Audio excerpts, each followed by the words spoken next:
गया। दूसरे मेथड में क्या किया हमने, ब्रेक पकड़ के रखी, धीरे धीरे क्लच को छोड़ा, धीरे धीरे क्लच छोड़ा, जहाँ पे गाड़ी वाइब्रेशन करने लग पड़ी, ये देखो ब्रेक छोड़ो, गाड़ी बिना एक्सीलेट के बढ़ जाएगी देखो। और ऐसे अब गाड़ी मोमेंटम में आ गई, आप क्लच को छोड़ दो। हेलो गाइस, कैसे हो सब? उम्मीद करते हैं सब बढ़िया फर्स्ट क्लास होंगे। आज के इस वीडियो में जो है फर्स्ट गियर पे क्लच रिलीज़ करना सीखेंगे। फर्स्ट गियर पे क्लच रिलीज़ करने का सही तरीका क्या है, बिगिनर के साथ दिक्कत क्या आती है जब भी वो फर्स्ट गियर में क्लच को रिलीज़ करते हैं तो उनकी गाड़ी क्या होती है, झटका लेके बंद हो जाती है या फिर झटके से बढ़ती है। ठीक है, तो आपको जो है स्मूथ तरीके से गाड़ी को किस तरह से बढ़ाना है और आपकी गाड़ी जो है झटका लेके बंद ना हो तो आपको क्या करना है। ठीक है, तो सबसे पहले गलती के बारे में जान लेते हैं कि बिगिनर गलती क्या करते हैं। सबसे पहले गलती जो है, देखो क्लच को जब धीरे धीरे छोड़ते हैं ना, जब अब देखो क्लच को फुल दबा लिया, धीरे धीरे क्लच छोड़ेंगे ना, तो जहाँ पे क्लच का बाइटिंग पॉइंट आता है वहाँ पे बिगिनर क्या करते हैं, क्लच को होल्ड नहीं करते हैं और एकदम से क्लच को छोड़ देते हैं। तो उससे क्या होता है कि क्लच जो है मतलब बाइटिंग पॉइंट पे जहाँ पे क्लच जो है आगे बढ़ने की कोशिश करता है वहाँ पे अचानक से क्लच को होल्ड नहीं करोगे, छोड़ दोगे तो गाड़ी क्या झटका लेके बंद हो जाएगी। और दूसरी गलती क्या है कि बिगिनर क्या करते हैं, जब भी गाड़ी मोमेंटम में आती है, जैसे गाड़ी चलना शुरू होगी, चल तो पड़ी, जैसे आप धीरे धीरे क्लच छोड़ेंगे, जैसे गाड़ी चलना शुरू होगी, आपने एकदम से क्लच को रिलीज़ कर दिया, तब भी उस कंडीशन में भी गाड़ी बंद होगी।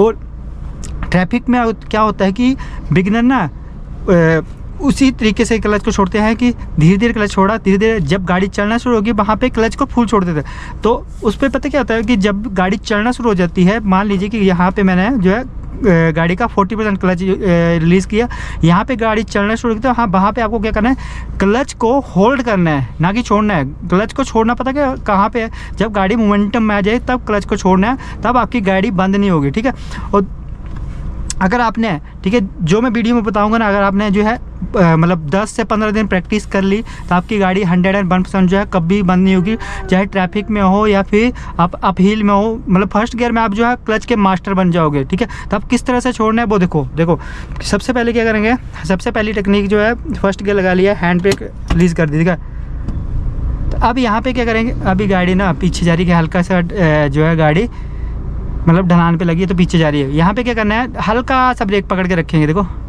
अभी चलो ब्रेक भी नहीं पकड़ी, अब ना नहीं जा रही है पीछे, तो यहाँ पे एक्सीलेट नहीं करेंगे। क्या करना है, आपको क्या करना है, धीरे धीरे क्लच छोड़ना है, जहाँ पे गाड़ी चलना शुरू होगी वहाँ पे क्लच को होल्ड करना है। देखो धीरे धीरे क्लच छोड़ा, धीरे धीरे क्लच छोड़ा, धीरे धीरे क्लच छोड़ा, देखो धीरे धीरे क्लच छोड़ा, जहाँ गाड़ी चलना शुरू होगी वहाँ क्लच को होल्ड कर लेना। देखो, और बिना एक्सीलेट के गाड़ी बढ़ना शुरू हो गया। देखो बिना एक्सीलेट के गाड़ी देखो आगे बढ़ना शुरू हो गया। देखो यहाँ पे गाड़ी को रोकना है तो क्या करेंगे, फुल क्लच दबाएंगे, उसके बाद ब्रेक दबाएंगे ना।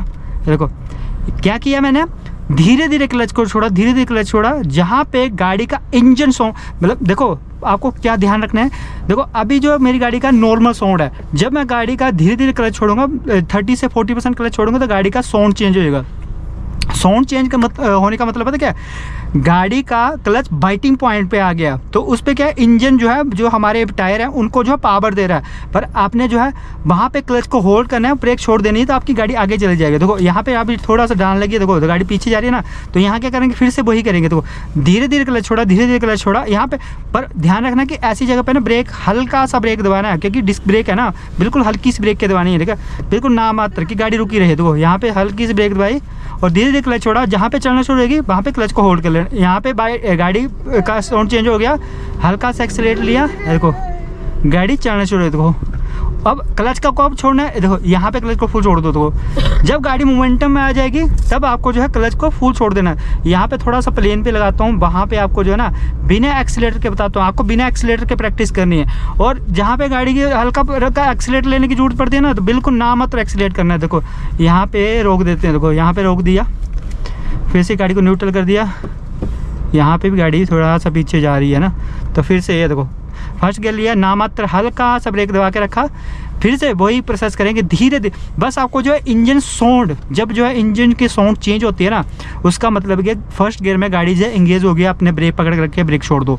ठीक है, अगर आपने ब्रेक नहीं पकड़ी होगी तो आपकी गाड़ी मतलब चलना शुरू हो जाएगी। देखो यहाँ पीछे जा रही है ना, तो आपको यहाँ पे हल्की ब्रेक पकड़ के ही रखनी पड़ेगी। देखो धीरे धीरे क्लच छोड़ा, धीरे धीरे क्लच छोड़ा, धीरे धीरे क्लच छोड़ा, यहाँ पे गाड़ी का इंजन चेंज, देखो पहला संकेत की गाड़ी की साउंड चेंज होती है, दूसरा कि गाड़ी का जो है, गाड़ी में ना हल्की वाइब्रेशन आ जाती है। तो उन दोनों कंडीशन में क्या है, आपका जो है फर्स्ट गियर में क्लच जो है इंगेज हो गया, आपने ब्रेक पकड़ के रखी है, उसकी वजह से आगे गाड़ी बढ़ नहीं पा रही है।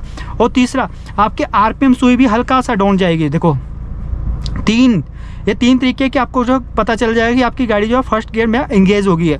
देखो ब्रेक पकड़ के रखा, हल्का सा धीरे धीरे क्लच छोड़ा, यहाँ पे गाड़ी का साउंड चेंज हो गया, वाइब्रेशन आई हल्की सी, यहाँ पे मैं ब्रेक छोड़ के देखूंगा, हल्का सा देखो यहाँ पे क्लच खोल के हल्का सा एक्सीलरेटर लिया ना मात्र, है ना। ये तो हो गया एक तरीका, ठीक है। अब दूसरा तरीका कौन सा है, आप क्या कर सकते हो, जब गाड़ी चलाना सीख जाओगे आप क्या करोगे, देखो यहाँ पे जैसे ट्रैफिक में एकदम से गाड़ी को बढ़ाना है, क्या करोगे, पहले एक्सीलेट करोगे, एकदम से क्लच छोड़ दोगे। देखो एक्सीलेट किया, ये देखो आया समझ, देखो पहले एक्सीलेट करोगे देन क्लच रिलीज करोगे। देखो एक्सीलेट किया, देखो इस तरीके से एक इंच से आप गाड़ी बढ़ा सकते हो। देखो पहले एक्सीलेट करेंगे, देखो, और उसके बाद मोमेंटम आ जाए गाड़ी, क्लच को छोड़ दो। देखो है कि नहीं, ये देखो इस कंडीशन में क्या हो रहा है, पहले वाले मेथड में क्या कर रहे थे हम, जो है क्लच मतलब ब्रेक और एक्सीलेटर को छोड़ दे रहे थे, है ना। पहले मेथड में ना ब्रेक और एक्सीलेटर को छोड़ दिया, धीरे धीरे क्लच की प्रैक्टिस की, है ना। क्लच को वहाँ तक छोड़ा जहाँ पे गाड़ी का बाइटिंग पॉइंट है, और जैसे गाड़ी का बाइटिंग पॉइंट आया, इंजन का साउंड चेंज हो गया, आपने क्लच को होल्ड कर दिया, ठीक है। तो जैसे होल्ड किया गाड़ी आगे बढ़ना शुरू हो गई, और जैसे गाड़ी मोमेंटम में आ गई आपने फुल क्लच रिलीज किया। दूसरे मेथड में क्या किया हमने, ब्रेक पकड़ के रखी, धीरे धीरे क्लच को छोड़ा, धीरे धीरे क्लच छोड़ा, जहाँ पे गाड़ी वाइब्रेशन करने लग पड़ी, देखो ब्रेक छोड़ो, गाड़ी बिना एक्सीलेट के भी बढ़ जाएगी। देखो, और ऐसे अब गाड़ी मोमेंटम में आ गई, आप क्लच को छोड़ दो, है ना। ये तो हो गया दो तरीके। और तीसरे तरीके में क्या सीखा, पहले एक्सीलेट करो उसके बाद क्लच छोड़ो, पर उसमें टाइम नहीं लगना चाहिए, बिल्कुल जैसे एक्सीलेट करोगे वैसे क्लच छोड़ दोगे। देखो एक्सीलेट किया, क्लच छोड़ दिया, देखो एक्सीलेट किया, क्लच छोड़ दिया, देखो मोमेंटम में आ गई, क्लच रिलीज कर दो। आ रहा समझ कि नहीं आ रहा समझ।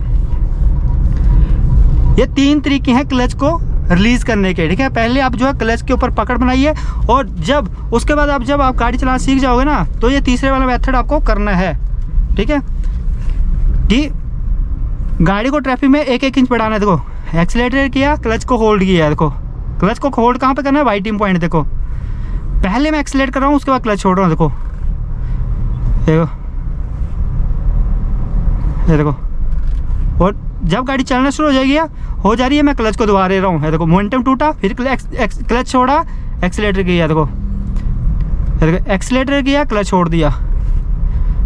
ये मेथड कहाँ पे यूज़ है, ट्रैफिक में। देखो पहले क्या करना है, एक्सीलेटर करो, उसके बाद क्लच छोड़ो। देखो फिर से देखो यहाँ पे ना ब्रेक ले ली, एक्सीलेटर किया, क्लच छोड़ दिया, गाड़ी चलना शुरू होगी, क्लच को दबा दो, क्योंकि ये बम्पर टू बम्पर ट्रैफिक में यूज़ है। यहाँ गाड़ी का मोमेंटम टूट गया, एक्सीलेटर किया, क्लच छोड़ दिया, है ना। और सीखने के लिए आपको तो सबसे पहले ना, सीखने के लिए इस मेथड को सीखने के लिए ना आपको क्या करना है, सबसे पहले बिना रेस वाला, कि आपको गाड़ी को उठाना सीखना है ना, उसके बाद ये थर्ड वाला मेथड सीखना है, ये ना ये वाला सीखना है सबसे पहले ना, कि आपको गाड़ी को उठाना किस तरह से है। देखो ये वाला मेथड सीखना है। फर्स्ट गियर लगाया, और यहाँ पे भी गाड़ी नहीं जा रही है पीछे, देखो यहाँ पे देखो, अब अच्छे तरीके से समझाएगा।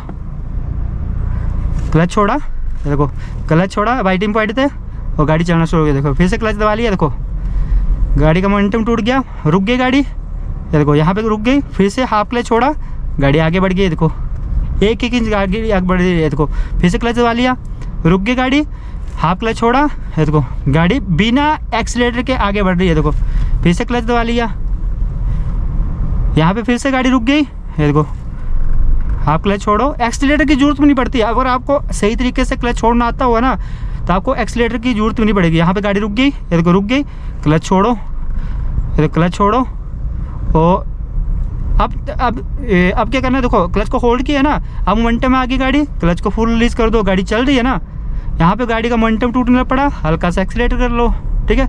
ये तीन तरीके हैं जिससे आप जो है क्लच के मास्टर बन जाओगे, क्लच को कंट्रोल करना सीख जाओगे। अब बिगिनर पता क्या करते हैं, अब ये भी सीख लो कि क्या करते हैं, फर्स्ट गियर पे है ना, जैसे वो क्लच को छोड़ेंगे ना, धीरे धीरे क्लच छोड़ा ना, हार्ड एक्सीलेट करेंगे, ज़्यादा एक्सीलेट करेंगे, उसकी वजह से ना व्हील स्पिन होते हैं, है ना, व्हील स्पिन होते हैं। जब भी वो क्लच को धीरे छोड़ेंगे ना, एक्सीलेट ज़्यादा कर देंगे, उसकी वजह से व्हील स्पिन होते हैं। पर उसका जो है नेगेटिव पता क्या है, कि आपके जो है क्लच प्लेट बर्न हो रही है, है ना।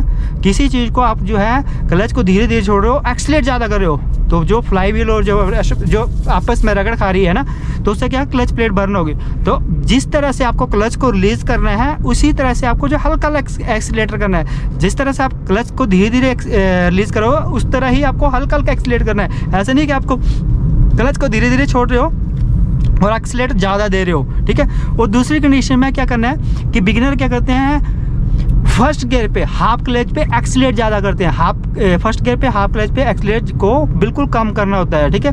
पर जब मतलब मैक्सिमम तो आजकल की गाड़ी में ना आपको जो है फर्स्ट गियर पे गाड़ी उठाते टाइम ना एक्सीलेट करने की ज़रूरत ही नहीं पड़ती है। जब आपकी गाड़ी में 5 बंदे बैठे हैं तब आपको जो है एक्सीलेट करना पड़ता है, ठीक है। और एक्सीलेट करने की जो है मैंने आपको टेक्निक बता दी है कि जब भी आपकी गाड़ी में 5 बंदे बैठे हैं आप पहले एक्सीलेट कीजिए, उसके बाद क्लच छोड़ दीजिए, तो आपकी गाड़ी जो है 101% बंद नहीं होगी, ठीक है। और जब आपको गाड़ी को क्लच रिलीज़ करना सीखना है तो आपको क्या करना है, क्लच ब्रेक को छोड़ देना है, ब्रेक और एक्सीलेटर को छोड़ देना और क्लच के ऊपर प्रैक्टिस करनी है। क्लच को धीरे धीरे छोड़ना है, जहाँ पे गाड़ी चलना शुरू हो जाएगी वहाँ पे क्लच को होल्ड कर लेना, वहाँ पे छोड़ना नहीं है। जहाँ हल्का सा गाड़ी को चलने दीजिए, मोमेंटम में आ जाएगी, उसके बाद आपको क्लच को फुल रिलीज़ कर देना है। जैसे गाड़ी आपकी 20 की स्पीड आएगी आपको क्या करना है, हल्का सा एक्सीलेटर करना है और फिर एक्सीलेटर छोड़ना है, तुरंत जो है क्लच दबाना है, सेकंड गियर लगाना है और एकदम से क्लच को छोड़ देना है धीरे धीरे ना। तो उस तरह से आप जाके सेकंड गियर लगाओगे ना। पर ध्यान रखना कि फर्स्ट गियर पे क्लच बर्न तभी होगा जब आप जो हाफ क्लच पे एक्सीलेट ज़्यादा करोगे। देखो मैंने कितनी बार गाड़ी को रोक के बताया है किस तरह से रोकनी है, किस तरह से चलानी है। 3 तरीके, उन तीनों ही तरीकों में मैंने बिल्कुल नामात्र एक्सीलेटर यूज़ किया है ना। वहाँ पे आपको हल्का फुल्का एक्सीलेटर यूज़ करना पड़ता है, तो बिल्कुल हल्का एक्सीलेट करना है। ऐसा नहीं कि आपको एक्सीलेटर ज़्यादा दे रहे हो और क्लच को धीरे धीरे छोड़ रहे हो, तो वो गलत है, ठीक है। उससे पे क्या है, आपके इंजन पे भी इफेक्ट पड़ रहा है और आपका जो है क्लच प्लेट बर्न हो रहा है, ठीक है। तो आई होप गाइज आपको हमारा वीडियो अच्छा लगा हो। वीडियो अच्छा लगा हो तो वीडियो को लाइक शेयर कमेंट करना है। चैनल पे नहीं हो तो चैनल को सब्सक्राइब जरूर करना गाइज। Thanks for watching.